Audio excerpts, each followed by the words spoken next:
Hey everybody, I'm Szabo, CEO of Human Power Project. There's a lot of conversations about mental health happening, so I'm going to start blogging and vlogging on a regular basis to keep those conversations going.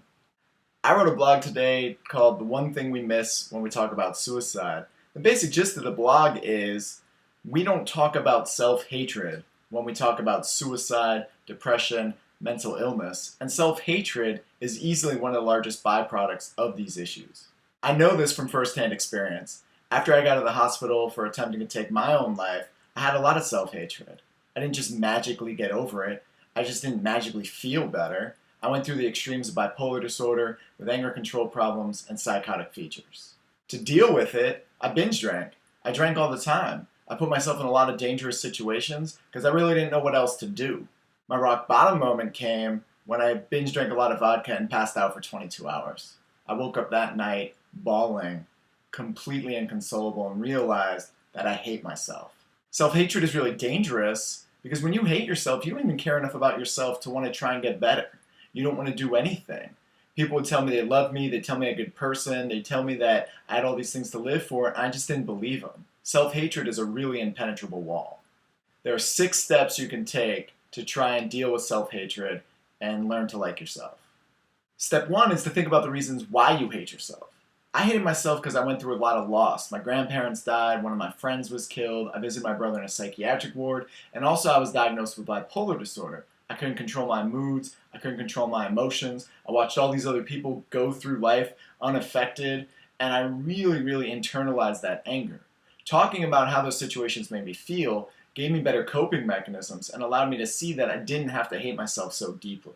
Step 2 is to find one thing you like about yourself. And then you turn to that one thing as you're in the depths of self-hatred. Maybe it's that you like to volunteer, maybe it's music, whatever it is, find that one thing so that you can turn to it to find some comfort as you're in the depths of self-hatred. Step 3 is practice. You're not going to get over self-hatred in a day or a week or a month. It might take a year. It might take longer than that. You need to practice what you like about yourself, turning to it so that you have comfort when you're in the depths of self-hatred. Step 4 is to do something larger than yourself. Whether that's religion, whether it's spirituality, whether it's volunteering, you need to connect yourself to something larger than you so that when you're in the depths of despair, you have something to turn to. You see that it's not just about you, that there are other people out there that you can learn from.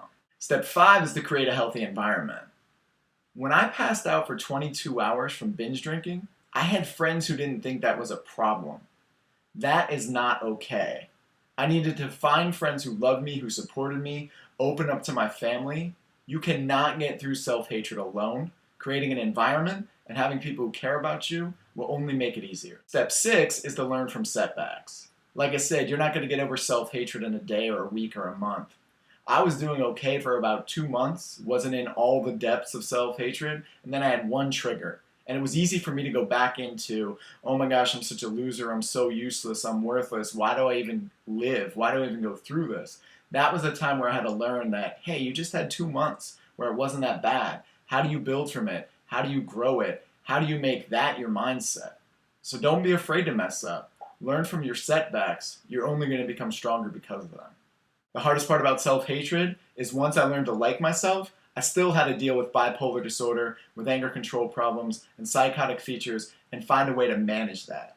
And that's what I'm going to be blogging about. That's what I'm going to be vlogging about. Let's have this conversation of mental health. I want to hear from you. Let me know what you've been through. Let me know what your experiences are. And let me know some things you've done to get over self-hatred.